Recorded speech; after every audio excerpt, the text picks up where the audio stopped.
Shalom, puji nama Tuhan kalau hari ini Kava Ministry bisa kembali ada bersama-sama dengan Anda semua hanya karena anugerahnya. Saya berharap Anda semua ada dalam keadaan sehat, penuh sukacita dan senantiasa bersyukur. Hari ini kita mau melanjutkan video pesan Tuhan memasuki tahun 2026 seri yang ketiga. Dan kemarin saya sudah katakan bahwa pesan Tuhan memasuki tahun 2026 ini saya membaginya menjadi 4 bagian seperti gambaran dari penglihatan Yehezkiel yang ditulis di kitab Yehezkiel 47, di mana Yehezkiel mengukur kedalaman air hidup yang keluar dari bait suci itu ada 4 kali. Yang pertama dia dapatkan ketinggian air yang keluar dari bait suci itu adalah setinggi semata kaki, kemudian yang kedua setinggi lutut, dan yang ketiga setinggi pinggang, dan yang keempat di mana Yehezkiel sudah tidak bisa lagi menggapai tanah yang di bawahnya. Bicara dia sudah dalam keadaan yang tenggelam atau air itu sudah sangat dalam. Demikian juga apa yang disampaikan oleh Kava Ministry di seri pertama kita mendapatkan pemahaman semata kaki, kemudian di seri kedua kita mendapatkan pemahaman selutut, dan di seri ketiga yang akan kita bahas ini kita masuk ke kedalaman sepinggang, dan nanti di akhir di seri yang keempat kita akan benar-benar tenggelam masuk ke dalam sungai kehidupan. Untuk itu kita siap-siap untuk mendapatkan pengertian yang lebih dalam lagi tentang angka 153 dan 17 yang Kava Ministry dapatkan di Menara Doa saat Kava Ministry minta tuntunan Tuhan untuk memasuki tahun 2026. Oh ya, sekali lagi ini bukan doktrin ya. Jadi kalau Anda tidak sepaham dengan apa yang Kava Ministry sampaikan, tidak apa, abaikan saja dan tidak usah diteruskan. Kami membagikan ini karena kami mau berbagi apa yang Tuhan sampaikan kepada kami. Jadi setelah Anda mendengarkan, Anda dapat renungkan dan diuji. Semoga memberkati. Oke, untuk itu kita siap masuk ke kedalaman sepinggang. Kita minta Roh Kudus untuk menuntun kita, memberikan hikmat, pengetahuan dan pengertian tentang apa yang akan kita hadapi di masa ke depan. Dan di seri kedua kemarin saya ada bicara tentang munculnya NPD bangsa, di mana di tahun 2026 kita akan melihat lebih jelas apa yang dimaksud dengan NPD bangsa. Seperti halnya keberadaan seorang NPD atau orang yang punya gangguan kepribadian narsistik, sesuai yang tertulis di buku DSM-5, maka kita mengenal adanya 9 kriteria atau karakter yang menggambarkan seseorang patut diduga ada kelainan NPD. Dan kalau kita lihat di Alkitab tentang NPD ini ditulis oleh Rasul Paulus. Memang dia tidak menuliskan tentang NPD, tetapi dia menuliskannya sebagai kriteria manusia akhir zaman. Seperti yang sudah kita pelajari, ada 19 karakter. Nah, bicara NPD bangsa itu bicara tentang pemerintah atau penguasa yang punya karakteristik NPD. Oke, untuk itu kita akan kembali melihat kriteria NPD baik yang berasal dari Alkitab dan juga yang berasal dari buku DSM-5. Kita bisa lihat di layar, di situ Rasul Paulus menuliskan ada 19 kriteria.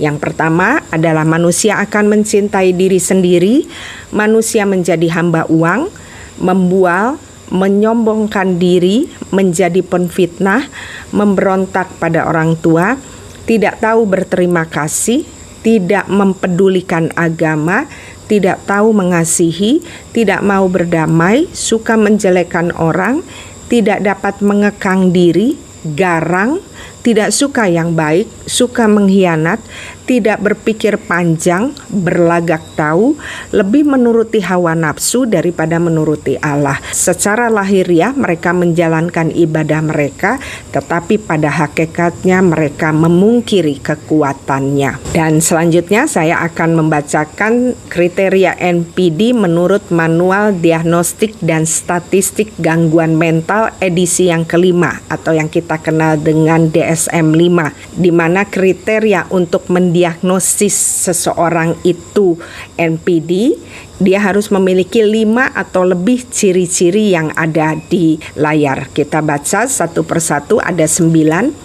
Yang pertama yaitu rasa mementingkan diri sendiri atau kemegahan yang meningkat, kemudian perilaku dan sikap sombong, iri terhadap orang lain, kurangnya empati, mengeksploitasi orang lain untuk keuntungan mereka sendiri, kebutuhan yang berlebihan akan kekaguman, keasikan dengan fantasi kesuksesan, kekuatan, kecerdasan, atau kecantikan tanpa batas, rasa berhak, manipulatif dan eksploitatif. Dan kalau kita lihat kedua-duanya, baik itu yang ditulis oleh Rasul Paulus dan juga yang ada di buku DSM-5, ini semua menggambarkan keadaan karakter manusia di masa akhir zaman.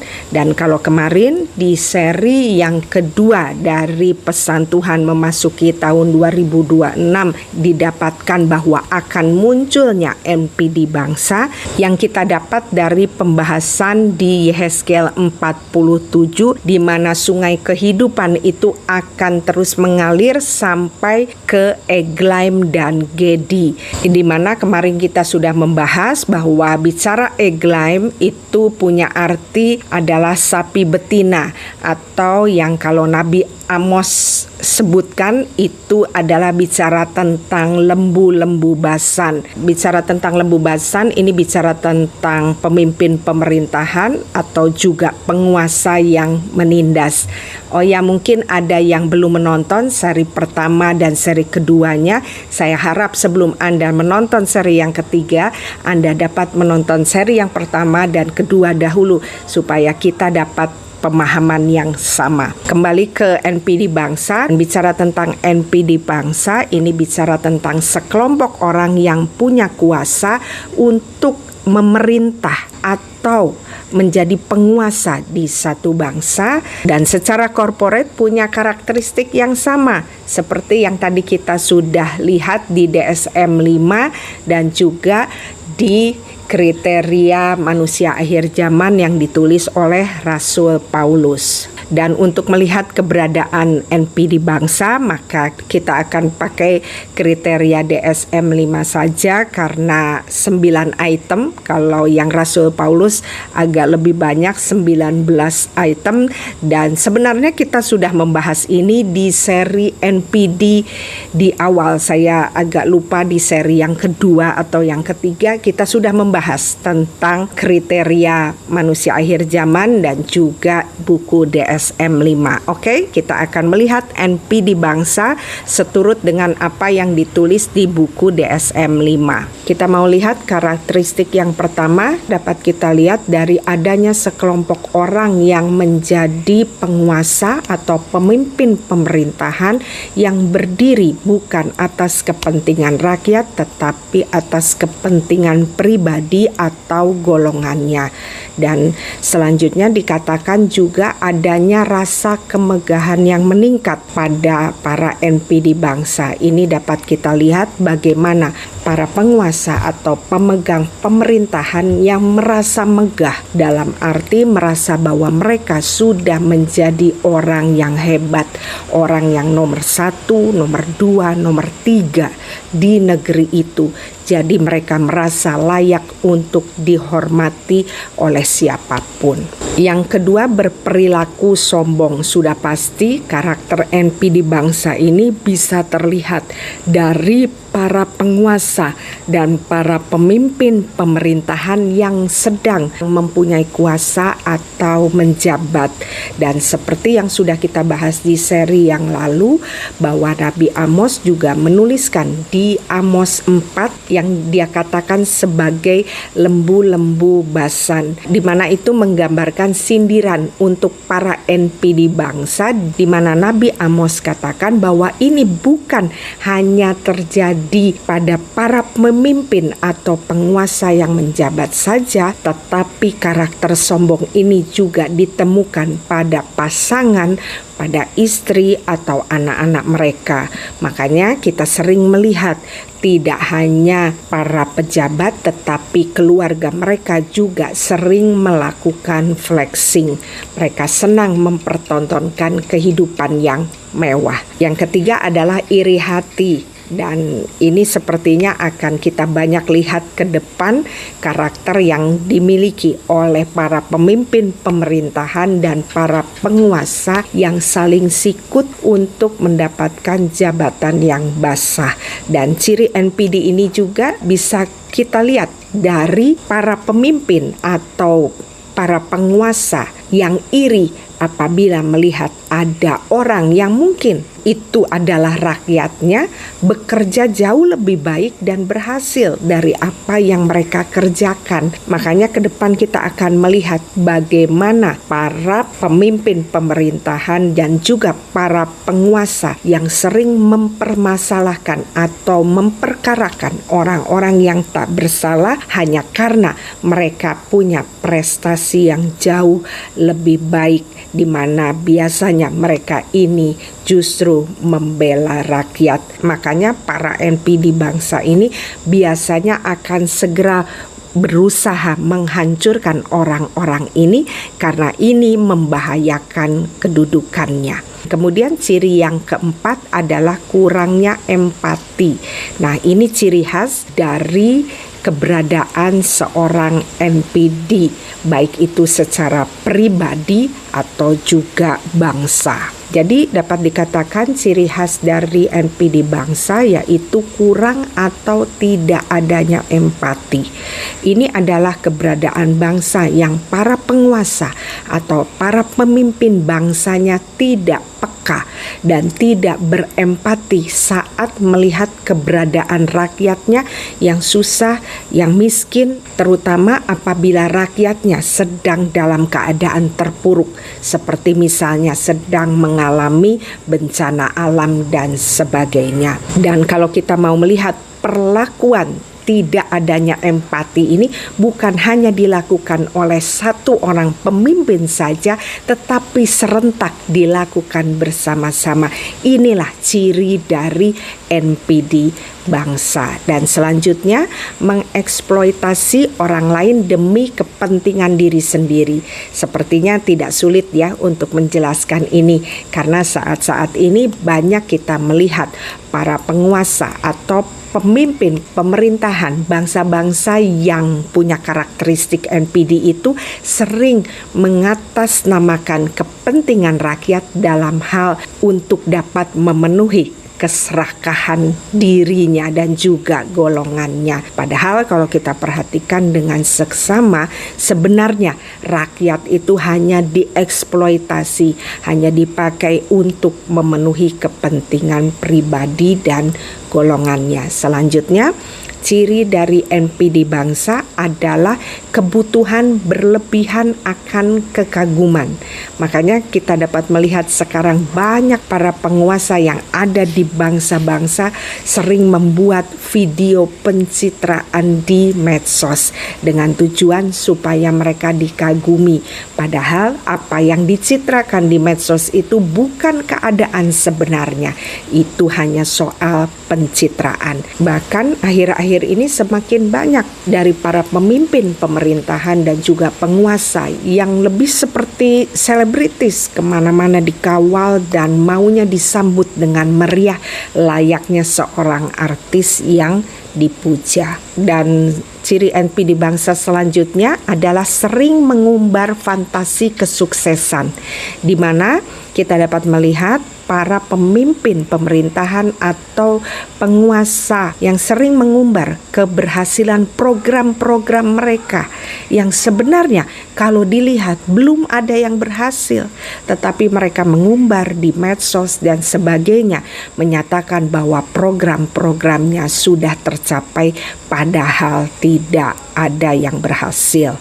Dan selanjutnya, karakteristik dari NPD adalah punya rasa berhak. Dalam arti NPD bangsa adalah sekelompok orang yang ada di dalam pemerintahan atau penguasa yang merasa berhak melakukan apapun sekalipun itu tidak adil, berhak menahan siapapun yang tidak sepaham, berhak memiliki kekayaan alam bangsa, dan berhak menerima gaji atau tunjangan yang besar atas kerja mereka. Dan yang terakhir yang merupakan ciri dari NPD bangsa adalah manipulatif dan eksploitatif. Yang ini juga kayaknya banyak kita bisa lihat hari-hari ini ya, di mana banyak hal-hal manipulatif yang dibuat khususnya di bidang peradilan. Dan dari 9 kriteria yang tadi kita bahas tentang NPD bangsa, rasanya ini familiar ya dengan keadaan bangsa-bangsa saat ini. Bukan hanya satu bangsa, kalau kita lihat bangsa-bangsa, kita melihat bagaimana bangsa-bangsa itu rakyatnya semakin miskin, kemiskinan semakin merajalela, tetapi para penguasa atau pemegang pemerintahan semakin kaya raya dan berkuasa. Apakah ini kebetulan? Tidak. Kita sudah membahas di seri sebelumnya. Ini tanda di mana sudah tibanya waktu akhir zaman. Dunia sedang berada di antara Gedi dan Eglaim atau masa penyelesaian spiritual menuju kepada kesempurnaan, bicara tentang keberadaan akhir zaman. Jadi itu ya gambaran tentang NPD bangsa. Selanjutnya kita akan kembali ke topik yang sedang kita bahas, yaitu tentang angka 153 dan 17. Dan kemarin kita sudah dapatkan tentang angka 153 dan 17 ini adalah berasal dari nilai gematria dari Gedi dan Eglaim, di mana nilai gematria dari Eglaim adalah 153 dan Gedi nilai gematrianya adalah 17. Ini semua ada ditulis di kitab Yehezkiel 47, di mana dikatakan saat sungai kehidupan itu mengalir, maka terjadi penuaian besar. Kenapa?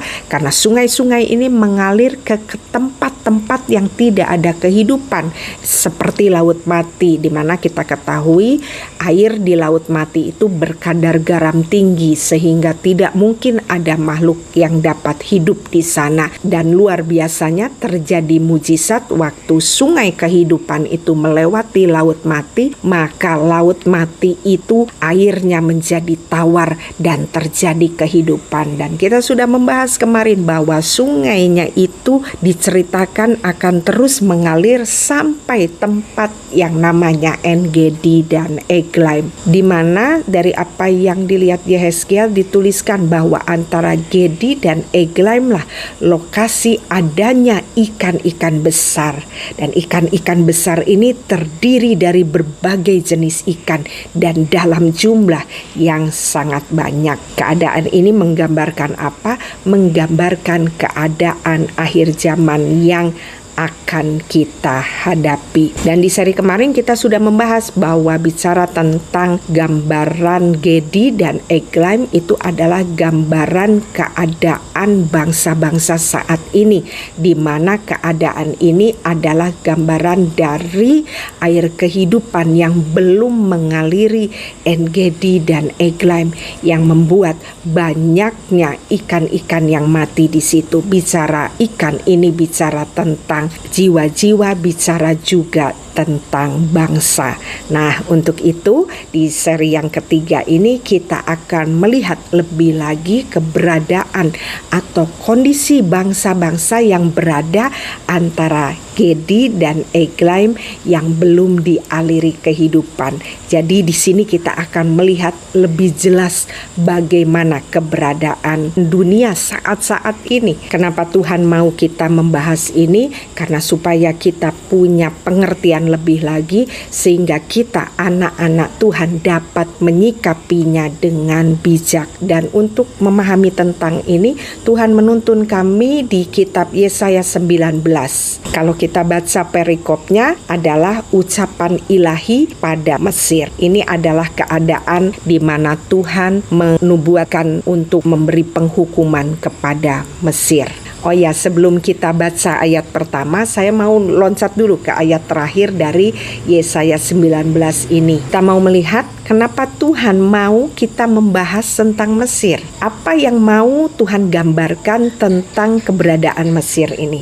Kita bisa baca di Yesaya 19 ayat 25. Yang diberkati Tuhan semesta alam dengan berfirman, "Diberkatilah Mesir, umatku, dan Asyur, buatan tanganku, dan Israel milik pusakaku." Jadi kita bisa melihat di sini kalau tadi perikopnya di awal adalah tentang nubuatan penghukuman kepada bangsa Mesir, tetapi di ayat terakhir Tuhan justru memberkati Mesir. Dan kalau kita lihat selain bicara Mesir itu adalah gambaran suatu bangsa, tadi di ayat 25 lebih diperjelas apa yang Tuhan maksudkan dengan Mesir yang ada di kitab Yesaya ini. Tuhan mengatakan Mesir itu sebagai umatku. Bicara umatku itu adalah bicara tentang umat kepunyaannya atau bicara tentang umat Allah. Dan seperti yang banyak kita tahu bahwa di Alkitab sering menggambarkan Mesir itu adalah gambaran dunia.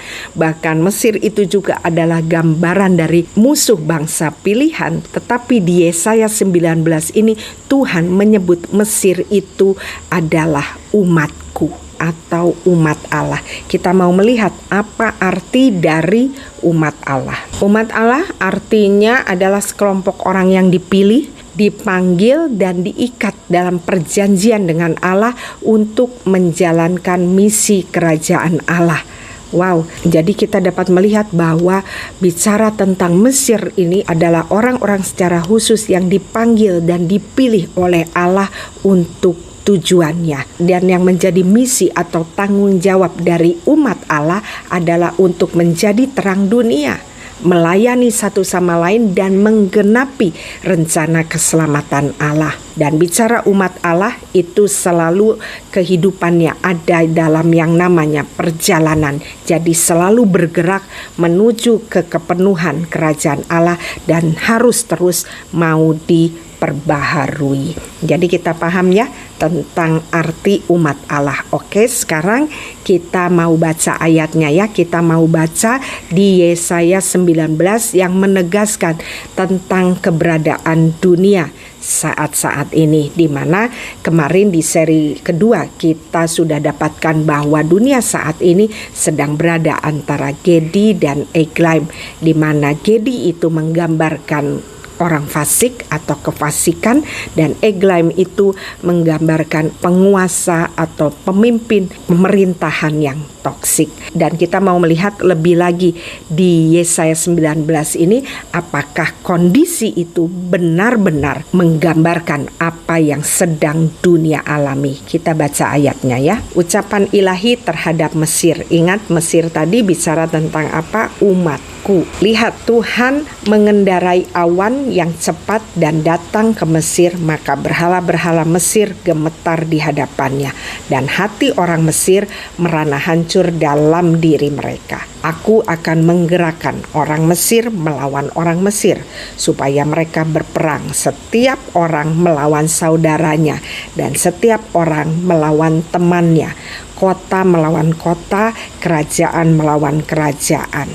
Semangat orang Mesir menjadi hilang dan rancangannya akan kukacaukan. Maka mereka akan meminta petunjuk kepada berhala-berhala dan kepada tukang-tukang jampi, kepada arwah dan kepada roh-roh peramal. Saya bacakan dulu sampai akhir supaya kita dapat pemahaman lebih lagi ya. Yesaya 19 ayat 4, aku akan menyerahkan orang Mesir ke dalam tangan seorang tuan yang kejam dan seorang raja yang bengis akan memerintah mereka. Demikianlah firman Tuhan semesta alam. Air dari sungai Nil akan habis dan sungai itu akan menjadi tohor dan kering, sehingga terusan-terusan akan berbau busuk dan anak-anak sungai Nil akan menjadi dangkal dan tohor. Gelagah dan teberau akan mati rebah. Gelagah dan teberau itu rumput-rumput air. Tohor itu kubangan. Rumput di tepi sungai Nil dan seluruh tanah persemaian pada sungai Nil akan menjadi kering, ditiup angin dan tidak ada lagi.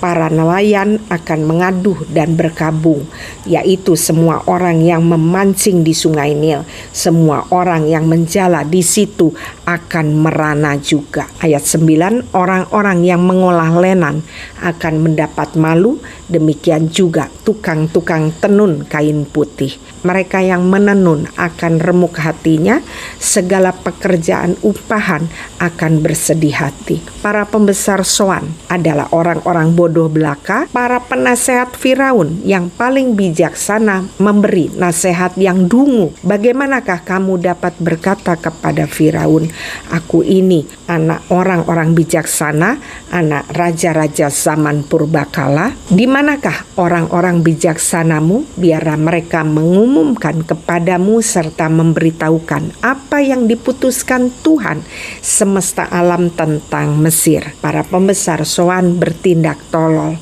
Para pembesar Memphis sudah terpedaya. Para pemuka suku-suku telah memusingkan Mesir. Tuhan telah mencurahkan di antara mereka suatu roh kekacauan, dan mereka memusingkan Mesir dalam segala usahanya, sehingga seperti seorang mabuk yang pusing waktu muntah-muntah. Dan tidak ada usaha Mesir yang akan berhasil yang dilakukan oleh pemimpin dan pengikut, oleh pemuka dan orang biasa. Pada waktu itu orang-orang Mesir akan seperti orang perempuan. Mereka akan gemetar dan terkejut terhadap tangan Tuhan semesta alam yang diacungkannya kepada mereka. Oke, saya baca sampai di situ dulu. Dan sebelum saya membahasnya, kita mau melihat dulu keberadaan Mesir sebelum terjadi nubuatan penghukuman. Keadaan Mesir kuno bisa dikatakan sebagai bangsa dengan kekuatan dan peradaban terbesar di bumi, di mana lebih dari 2000 tahun Mesir itu berjaya. Makanya kita dapat lihat adanya apresiasi budaya terhadap wisdom yang diwariskan dari satu generasi ke generasi berikutnya. Dan juga kita dapat melihat adanya situs-situs peninggalan kemegahan dari bangsa Mesir kuno. Jadi Mesir kuno ini adalah bangsa yang hebat di zaman itu. Dan kondisi negerinya bisa dikatakan negeri yang subur karena adanya keberadaan sungai Nil yang menjadi sumber kehidupan mereka, di mana tanah-tanah yang diairi oleh sungai Nil ini menghasilkan panen yang melimpah.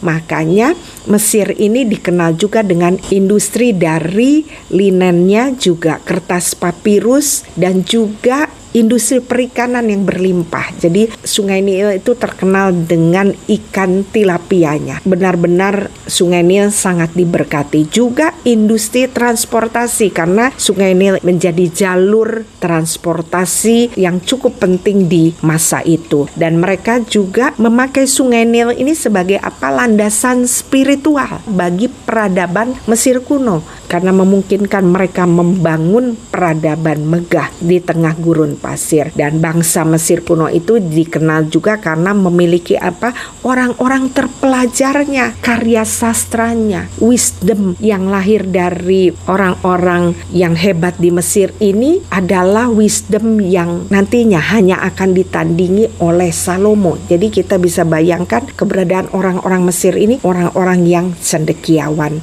Dan tadi ada disebut juga kota Soan ya. Kota Soan atau Tanis adalah kota utama yang terletak di sisi timur delta Sungai Nil. Kota ini kadang-kadang juga disebut sebagai ibu kota Mesir Utara. Para pejabat Soan adalah orang-orang penting di Mesir selama era tersebut. Dan di ayat tadi juga ada disebut bahwa Raja Mesir, Firaun itu biasanya meminta nasihat dan saran kepada siapa? Kepada para pejabat Soan dalam memimpin bangsa. Dan tadi juga selain kota Soan disebut juga tentang apa? Kota Memphis.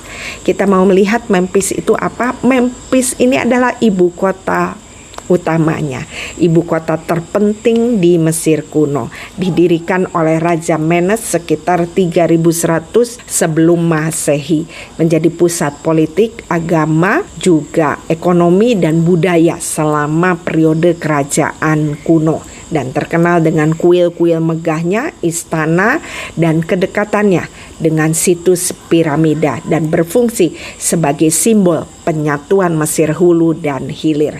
Jadi kota Memphis itu gambaran ibu kota. Jadi kalau kita di Indonesia seperti Jakarta. Ya, oke. Kita sudah melihat beberapa gambaran dari Mesir, dan sekarang kita mau membahas satu persatu apa yang tadi diucapkan. Ingat, tadi bicara Mesir itu bicara tentang umat Tuhan. Oke, sekarang kita mau membahas dari ayat pertama, di mana di ayat pertama ini kita dapat melihat gambaran di mana bangsa Mesir itu sangat bergantung pada berhalanya. Makanya tadi dikatakan, lihat Tuhan mengendarai awan dan datang ke Mesir. Artinya Tuhan akan segera datang ke Mesir. Dan bicara Mesir tadi bukan hanya bicara tentang bangsa, tetapi ini juga bicara tentang umat Tuhan. Artinya dari ayat 1 ini Tuhan sedang datang kepada umatnya yang selama ini dipengaruhi oleh berhala-berhala yang ada di Mesir. Dan dikatakan berhalanya akan gemetar. Jadi dari sini kita dapat lihat ya bagaimana Allah akan datang dengan kebesarannya mendatangi umat kepunyaannya. Dan kita lanjutkan di ayat keduanya, dikatakan bahwa aku akan menggerakkan orang Mesir melawan orang Mesir supaya mereka berperang, setiap orang melawan saudaranya dan setiap orang melawan temannya, kota melawan kota, kerajaan melawan kerajaan. Apa yang kita dapat lihat di sini bahwa Tuhan akan menggerakkan orang Mesir untuk saling bertikai. Dikatakan di situ akan melawan saudaranya, akan melawan temannya, antar kota dan antar kerajaan. Jadi sepertinya terlihat ke depan ini akan ada yang namanya konflik internal, baik itu di dalam keluarga, dalam komunitas, bahkan di kota, antar kota dan antar kerajaan. Jadi ke depan ini adalah kondisi yang tidak ada damai karena banyaknya konflik yang terjadi. Selanjutnya ayat ketiga dikatakan bahwa semangat orang Mesir menjadi hilang dan rancangannya akan kukacaukan. Maka mereka akan meminta petunjuk kepada berhala dan kepada tukang jampi dan arwah kepada roh-roh peramal. Jadi ini adalah gambaran keadaan umat Tuhan yang dikatakan akan banyak mengalami stres, depresi, dan terdistorsi. Kenapa? Karena mereka bingung, banyaknya rancangan dari mereka yang dikacaukan. Artinya banyak hal-hal yang sudah mereka planning itu tidak jadi. Dan kita bisa melihat bagaimana mereka mencari pertolongan bukan kepada Tuhan, tetapi mereka mencari pertolongan kepada para peramal, tukang jampi dan sebagainya. Ini menggambarkan keadaan yang apa? Keadaan yang panik. Makanya mereka perlu mencari orang yang dapat segera menjawab masalah mereka. Padahal kalau kita lihat tadi di ayat pertama dikatakan bahwa ke depan ini berhala-berhalanya pun akan takut kepada Tuhan. Jadi bayangkan bagaimana mereka meminta nasihat kepada para peramal dan tukang jampi, juga kepada berhala-berhalanya yang juga sedang alami ketakutan dan kekacauan. Oke, kita mau melihat lebih lagi apa yang terjadi atas Mesir atau umat Tuhan saat nubuatan penghakiman itu datang. Kita bisa lihat di layar, di mana di situ yang pertama dikatakan bahwa Mesir dipimpin oleh tuan yang jahat dan raja yang bengis. Ini seperti gambaran apa? Gambaran NPD bangsa. Bicara bahwa umat Tuhan itu akan dipimpin oleh pemimpin pemerintahan dan penguasa yang punya karakteristik NPD. Bahkan kalau dikatakan tuan yang jahat dan raja yang bengis, ini bicara bukan hanya sekedar NPD. Kalau kita yang sudah belajar di seri NPD, ada yang namanya Dark Triad. Itu melebihi kejahatan dari seorang NPD. Itu bisa gambaran dari orang-orang yang punya karakteristik NPD, psikopat dan Machiavellism. Akan muncul para pemimpin, para tuan, para raja yang punya karakteristik NPD atau Dark Triad. Jadi bisa dibayangkan, cukup mengerikan. Kemudian yang selanjutnya para pembesar Soan. Tadi kita sudah lihat keberadaan Mesir sebelumnya, di mana Mesir itu dikenal dengan banyaknya kaum cendekiawan atau kaum bijak dan terpelajar. Dan kita tahu tadi sudah melihat bahwa kota Soan itu adalah bicara tentang ibu kota Mesir Utara. Jadi kalau dikatakan pembesar Soan, berarti ini adalah para pejabat atau penguasa yang memerintah negeri. Ini bukan pejabat biasa, tetapi adalah orang-orang yang memegang kekuasaan. Dan tadi dikatakan bahwa para pembesar Soan ini menjadi tolol dan bodoh. Wow, Alkitab menuliskannya seperti itu. Kenapa ya? Orang yang terpelajar dan bijak tiba-tiba menjadi tolol dan bodoh. Kita lanjutkan dahulu ya, apa yang akan terjadi. Para penasehat Firaun yang paling bijak akan memberi nasihat dungu. Wow, sekali lagi Alkitab mengatakan dungu. Kok bisa ya? Kita pernah ingat ya, salah satu yang menjadi penasehat bijak dari Firaun siapa? Yusuf.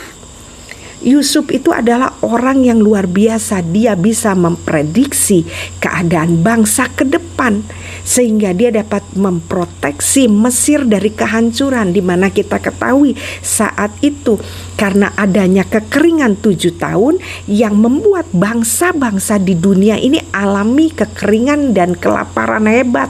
Dan karena adanya Yusuf yang adalah penasehat Firaun, maka Mesir diluputkan dari yang namanya kelaparan dan kekeringan. Jadi kita bisa bayangkan bagaimana gambaran dari penasehat Firaun.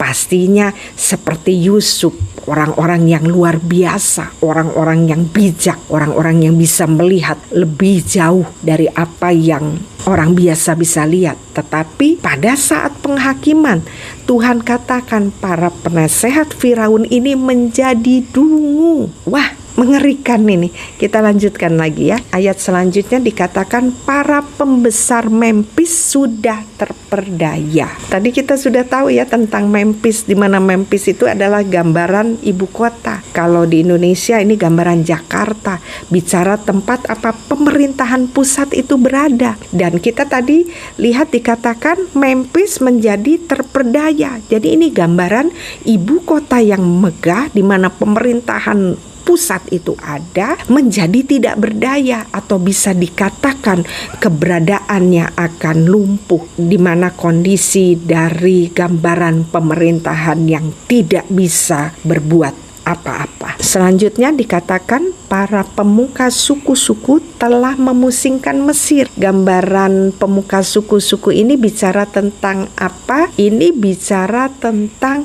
para pemimpin daerah. Dikatakan bahwa para pemuka suku-suku atau pemimpin atau penguasa yang memegang suatu daerah itu memusingkan Mesir, memusingkan umat Tuhan. Kenapa?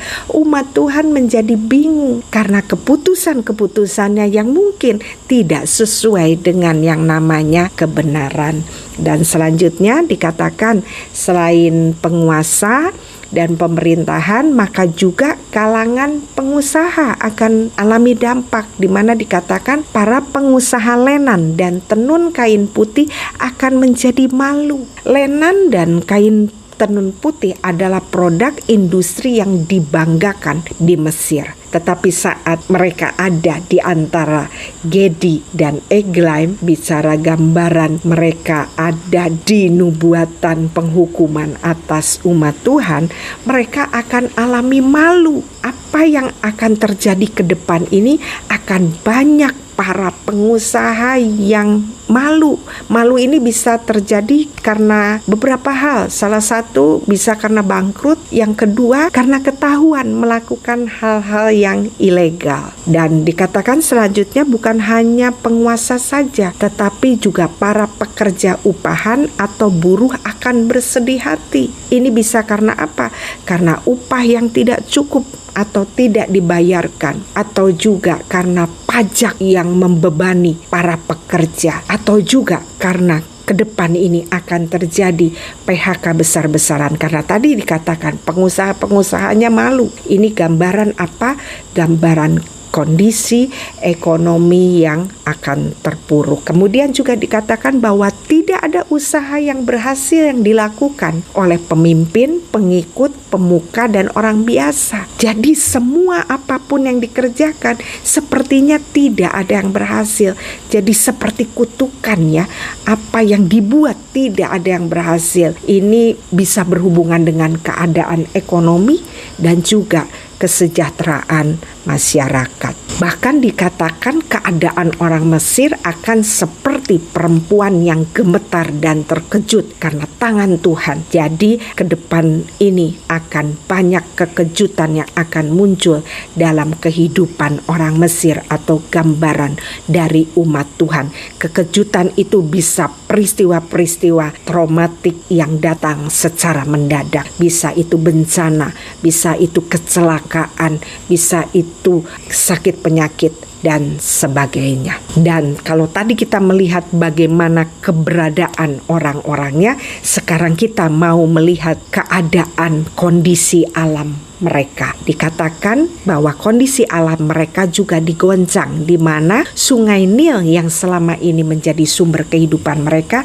menjadi kering dan tidak ada kehidupan di sekitar sungai Nil yang biasanya subur. Dan kondisi ini dapat berubah seketika, di mana di ayat tadi dikatakan bahwa persemaian di sepanjang sungai Nil ditiup angin dan tak ada lagi. Kalau kita mau memahami tentang ini seperti apa yang kita lihat pada saat bencana yang sedang terjadi di negeri kita, di mana kita melihat bagaimana daerah persawahan yang begitu subur mendadak seketika menjadi tempat yang berlumpur, di mana tempat-tempat yang begitu indah tiba-tiba menjadi lautan lumpur yang tidak terlihat lagi. Dan dikatakan juga selanjutnya bahwa terusan dari sungai Nil ini berbau busuk. Ini disebabkan karena apa?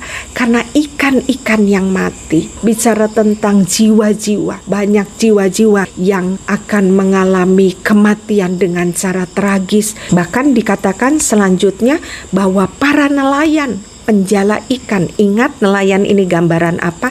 Ini gambaran dari murid-murid Tuhan Yesus yang menjaring jiwa-jiwa. Bicara tentang apa? Hamba-hamba Tuhan yang keadaannya akan merana, mengaduh, dan berkabung. Jadi hamba-hamba Tuhan juga akan alami keadaan di mana mereka ada dalam keadaan tidak baik-baik saja. Bicara merana ini biasanya berhubungan dengan keadaan ekonomi. Mengaduh ini bicara ada sesuatu hal yang membuat traumatik. Dan yang ketiga adalah berkabung. Berkabung bicara ada sesuatu yang hilang, sesuatu yang sangat dikasihinya.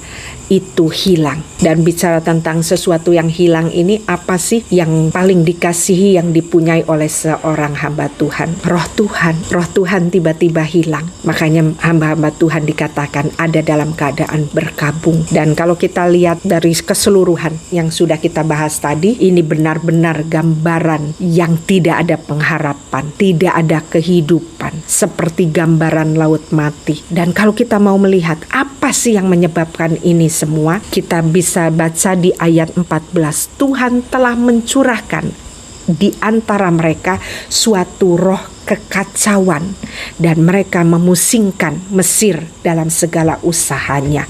Jadi dari semua apa yang terjadi tadi yang sudah kita bahas, ternyata semua ini disebabkan karena Tuhan mencurahkan roh kekacauan.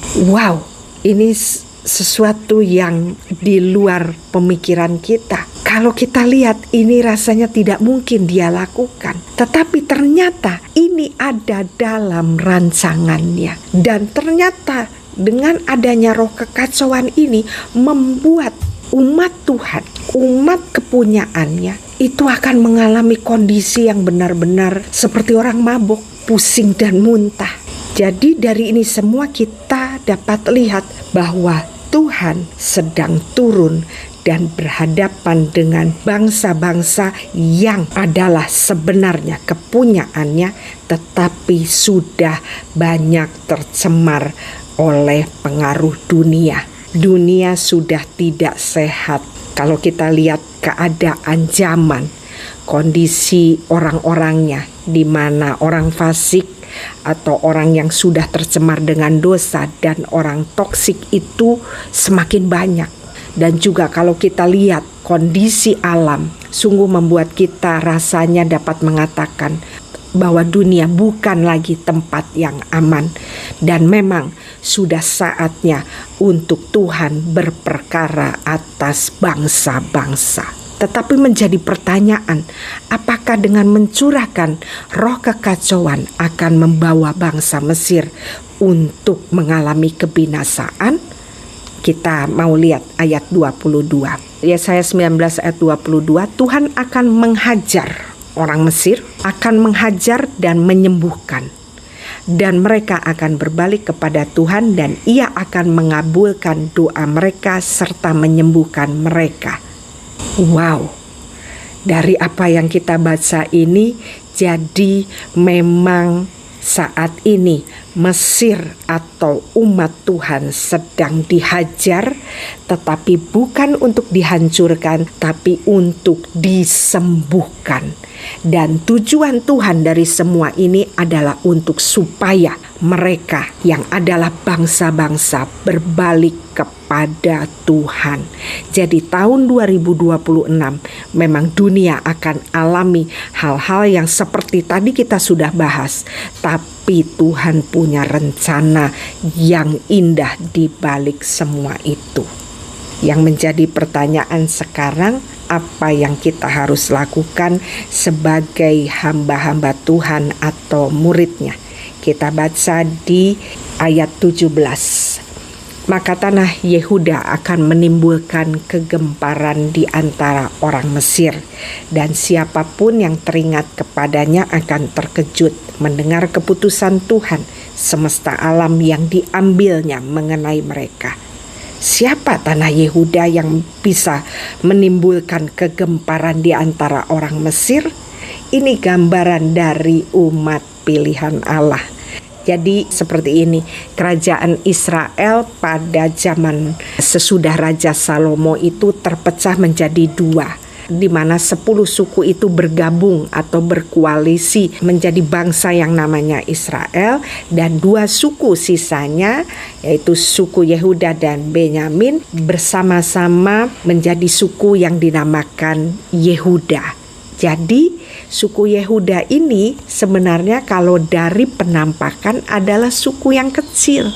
Tapi dari suku yang kecil, dari kaum yang minoritas ini dibangkitkan seorang nabi yang bernama Yesaya, yang memberitahukan kepada Mesir apa yang akan Tuhan lakukan ke depan. Sepertinya tindakan Yesaya ini adalah tindakan yang sangat berani ya, karena kalau kita lihat Yesaya itu nabi dari kaum minoritas, itu berani menegur bangsa Mesir yang terkenal sangat hebat dan besar di masa itu adalah sesuatu yang luar biasa.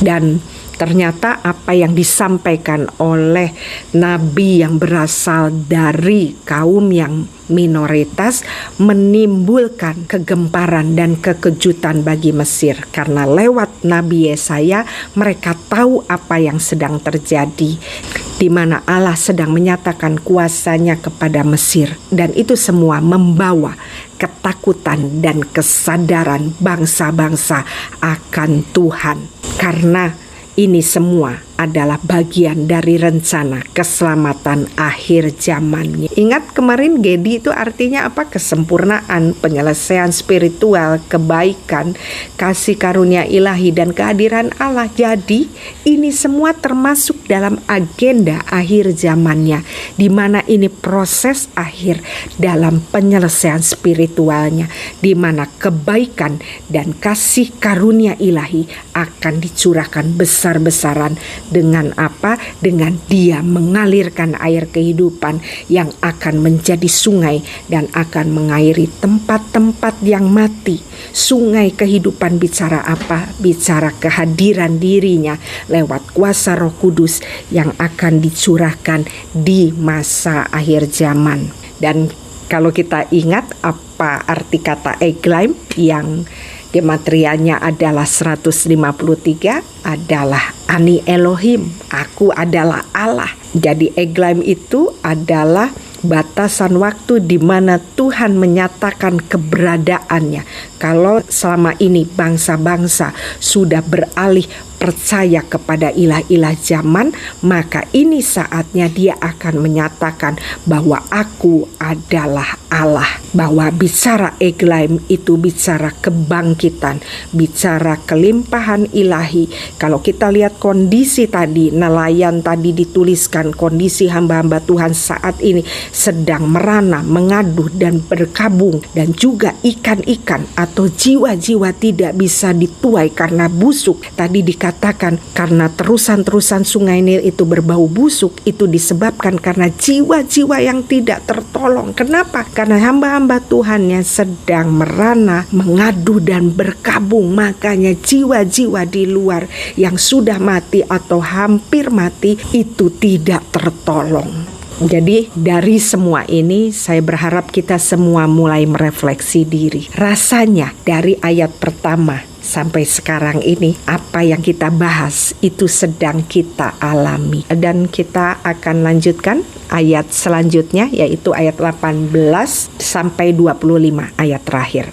Ayat 18 sampai 25 ini kalau kita perhatikan ada 4 kata yang sama, yaitu kata apa? Kata pada waktu itu. Nanti kita akan lihat ya. Kita mulai dari ayat 18, pada waktu itu. Yang pertama ya, saya yakin pada waktu itu di sini adalah bicara waktu air itu mulai mengalir, kehidupan itu mulai mengaliri tempat-tempat yang mati, maka akan ada 5 kota di tanah Mesir yang berbicara bahasa Kanaan dan bersumpah demi Tuhan semesta alam. Satu di antaranya akan disebutkan Ir-Heres. Kita mau melihat dahulu apa arti dari Ir-Heres. Secara literal, Ir dalam bahasa Ibrani adalah kota dan Heres itu artinya matahari, menggambarkan bagaimana bangsa Mesir ini menyembah dewa matahari yang namanya Dewa Ra dan Atum. Dan arti Heres itu juga bicara tentang kehancuran dan kebinasaan. Jadi kalau kita mau lihat di ayat ini bicara tentang Ir-Heres, ini kemungkinan adalah kota matahari yang memang pernah ada, yaitu yang namanya Heliopolis pada zaman itu. Dan ini adalah kota di mana tempat pusat keagamaan atau penyembahan dewa matahari, Dewa Ra dan Atum.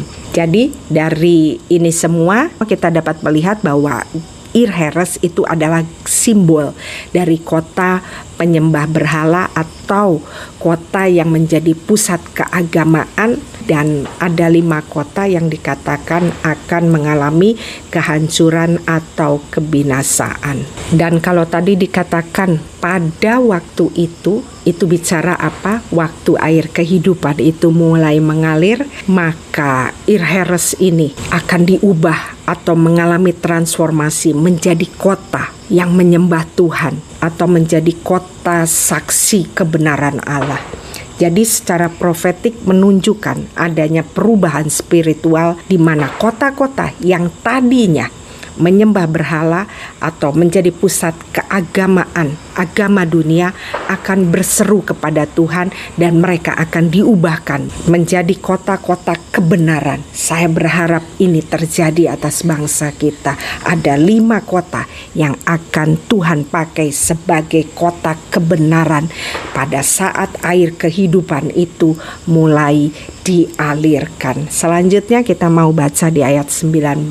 Pada waktu itu, ini pada waktu itu yang kedua ya, akan ada mezbah bagi Tuhan di tengah-tengah tanah Mesir dan tugu peringatan bagi Tuhan pada perbatasannya. Jadi kita dapat melihat dikatakan pada waktu itu bicara tentang apa? Waktu air kehidupan itu mulai mengalir, maka akan ada mezbah bagi Tuhan di tengah-tengah bangsa dan ada tugu peringatan bagi Tuhan di perbatasan. Artinya akan ada orang-orang yang di kota dan di desa yang menyembah Tuhan. Jadi ini mengingatkan akan Gedi dan Eglaim di mana tempat pukat itu ditaruh dan dikatakan banyak jenis ikan yang ada di sana. Ini memperlihatkan bahwa akan adanya penuaian kota-kota di berbagai tempat, juga penuaian di desa-desa. Kita akan melihat hal yang dahsyat itu. Dan dikatakan ayat 20 itu akan menjadi tanda kesaksian bagi Tuhan semesta alam di tanah Mesir apabila mereka berseru kepada Tuhan, dan oleh karena orang-orang penindas maka ia akan mengirim seorang juru selamat kepada mereka yang akan berjuang dan melepaskan mereka. Tuhan akan menyatakan diri kepada orang Mesir dan orang Mesir akan mengenal Tuhan pada waktu itu. Mereka akan beribadah dengan korban sembelihan dan korban sajian. Mereka akan bernasar kepada Tuhan serta membayar nasar itu. Jadi kalau kita lihat di sini, karena adanya orang penindas atau orang toksik, bicara juga tentang pemimpin pemerintahan atau penguasa yang toksik seperti yang sudah kita bahas kemarin di antara Eglaim yang bicara tentang lembu-lembu Basan yang merupakan gambaran dari NPD bangsa, maka akan terjadi kesesakan yang luar biasa yang membuat umat Tuhan yang bicara tentang bangsa-bangsa akan berseru kepada Tuhan dan minta dikirimkan juru selamat yang akan berjuang melepaskan mereka. Dan karena itu semua membuat mereka mengenal Tuhan dan mulai menyembah Tuhan. Dahsyat, ini sesuatu yang kita rindu untuk dapat melihatnya. Kita baca ayat selanjutnya, ayat 22. Tuhan akan menghajar orang Mesir dan akan menghajar dan menyembuhkan, dan mereka akan berbalik kepada Tuhan dan ia akan mengabulkan doa serta menyembuhkan mereka. Jadi memang apa yang terjadi itu sepertinya gambaran bagaimana Tuhan sedang menghajar umat kepunyaannya, tetapi bukan dihajar untuk dihancurkan, tetapi untuk disembuhkan. Bangsa-bangsa yang sudah tercemar akan alami kesembuhan. Bangsa-bangsa yang sudah alami kematian akan alami kehidupan. Kita lanjutkan. Ini pada waktu itu yang ketiga, ayat 23 ya. Pada waktu itu akan ada jalan raya dari Mesir ke Asyur sehingga orang Asyur dapat masuk ke Mesir dan orang Mesir ke Asyur, dan Mesir akan beribadah bersama-sama Asyur. Pada waktu itu Israel akan menjadi yang ketiga di samping Mesir dan di samping Asyur, suatu berkat atas bumi yang diberkati oleh Tuhan semesta alam dengan berfirman, diberkatilah Mesir, umatku, Asyur buatan tanganku, dan Israel milikku. pusakaku. Jadi untuk semuanya inilah hal yang luar biasa yang Tuhan kerjakan. Apa yang Dia kerjakan, Dia membuat jalan raya dari Mesir ke Asyur. Bicara tentang apa? Bicara Dia sedang membuat jalan tol untuk bangsa-bangsa datang kepada Tuhan lewat pemulihan, penghancuran yang Dia lakukan kepada umatnya. Itulah yang membuka jalan untuk bangsa-bangsa datang kepada Tuhan. Makanya pertobatan Mesir itu sangat penting bagi Tuhan. Lewat apa yang terjadi di bangsa-bangsa yang sedang terhimpit antara kefasikan, antara orang-orang fasik dan antara pemimpin, pemerintahan, penguasa yang toksik, maka Tuhan sedang membuka jalan bagi bangsa-bangsa untuk datang kepadanya. Jadi apa yang dikatakan pada waktu itu akan ada jalan raya dari Mesir ke Asyur. Bicara Asyur ini bicara internasional, bicara bangsa-bangsa. Sehingga Asyur dapat masuk ke Mesir dan orang Mesir ke Asyur.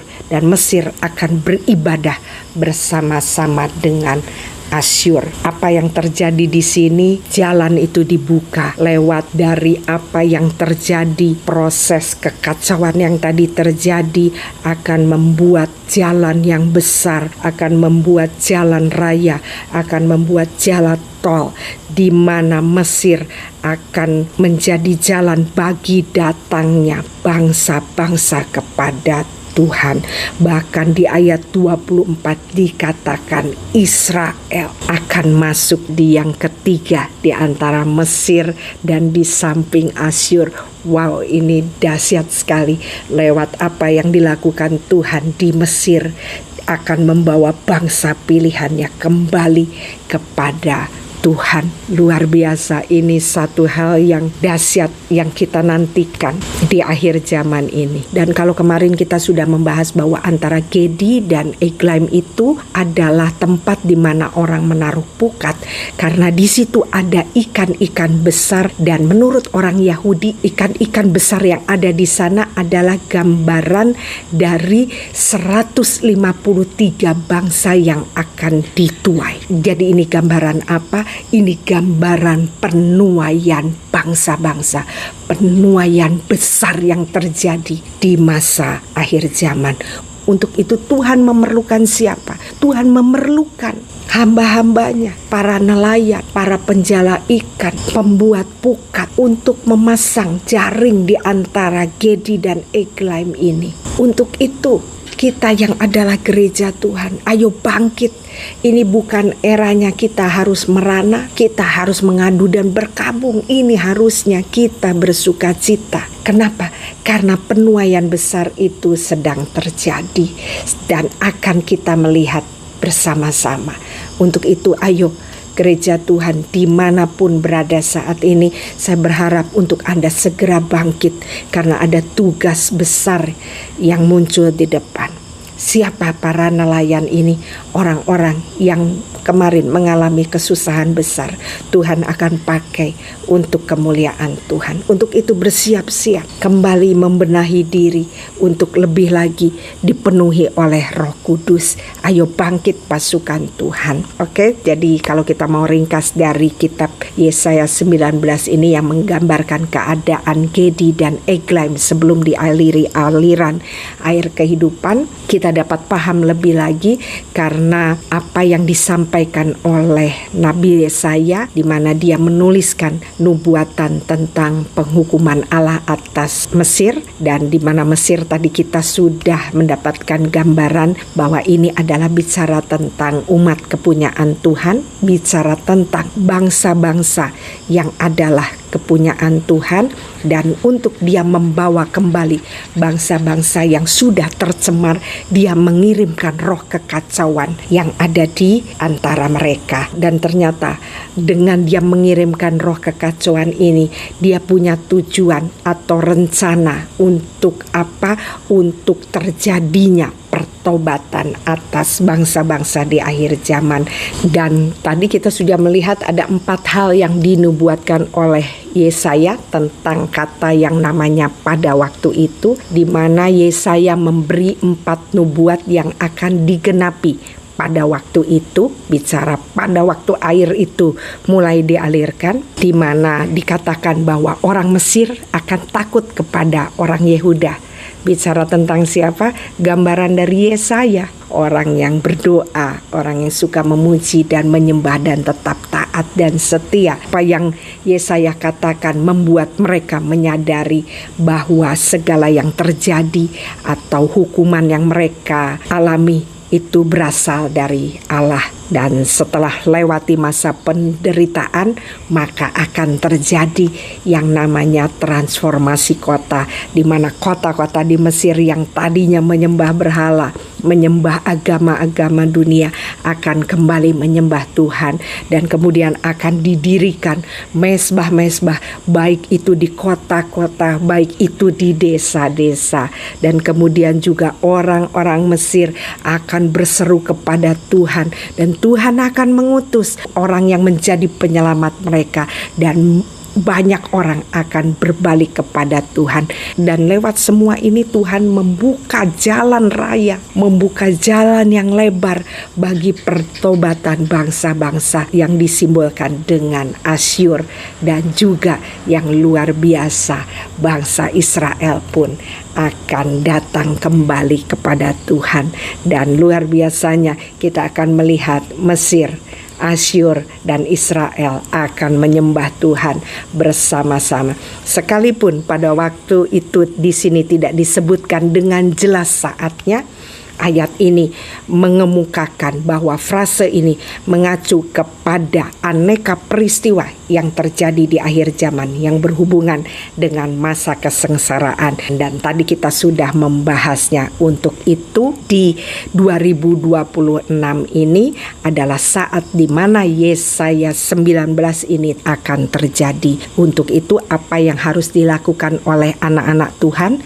Jangan mengutuk para NPD bangsa. Tidak usah bersungut, tidak usah marah, tidak usah demo, tetapi berdoa, merendahkan diri di hadapan Tuhan. Kenapa? Karena Tuhan membutuhkan hamba-hambanya untuk dapat memasang pukat antara NGD dan Eglaim. Lebih baik kita fokuskan ke arah itu. Dan khususnya kepada hamba-hamba Tuhan yang mungkin hari-hari ini sedang mengalami keadaan merana, mengaduh dan berkabung, ayo segera bangkit. Banyak tugas menanti. Mungkin nanti di seri keempat, di kedalaman di mana kita tenggelam, kita akan bahas lebih spesifik lagi tentang apa yang akan kita lakukan. Tetapi di seri 3 ini, di kedalaman sepinggang, kita sudah mulai melihat adanya gambaran apa yang akan terjadi ke depan. Jadi jangan kaget dengan apa semua yang terjadi. Kefasikan akan semakin banyak, orang fasik akan semakin banyak, kejahatan akan merajalela, juga orang toksik, bahkan NPD bangsa akan semakin banyak. Tetapi bagian kita apa? Bagian kita hanya fokus kepada arahan Tuhan, kepada rencana Tuhan. Jangan naruh pukat di tempat yang tidak disuruh oleh Tuhan. Kita harus melayani lebih tepat sekarang, bukan karena kebutuhan organisasi, bukan karena kebutuhan dari para jemaat, tapi kebutuhan daripada Tuhan yang menantikan para nelayan, para penjala ikan yang ada siap berjaga antara Gedi dan Eglaim, karena sebentar lagi air kehidupan itu akan dicurahkan. Ini adalah era yang luar biasa. Jangan sampai kita lewati dengan hal yang sia-sia. Untuk itu ayo bersemangat. Ini hal yang luar biasa. Saya sangat diberkati dengan apa yang Tuhan sampaikan. Saya berharap Anda juga dapat menangkap apa yang menjadi keinginan Tuhan untuk dapat kita lakukan di masa ke depan ini, khususnya dimulai di tahun 2026. Oke? Mungkin itu yang dapat Kava Ministry sampaikan. Semoga apa yang disampaikan dapat menjadi berkat, dan kiranya ini dapat dapat menjadi bekal untuk kita dapat mempersiapkan diri memasuki tahun 2026.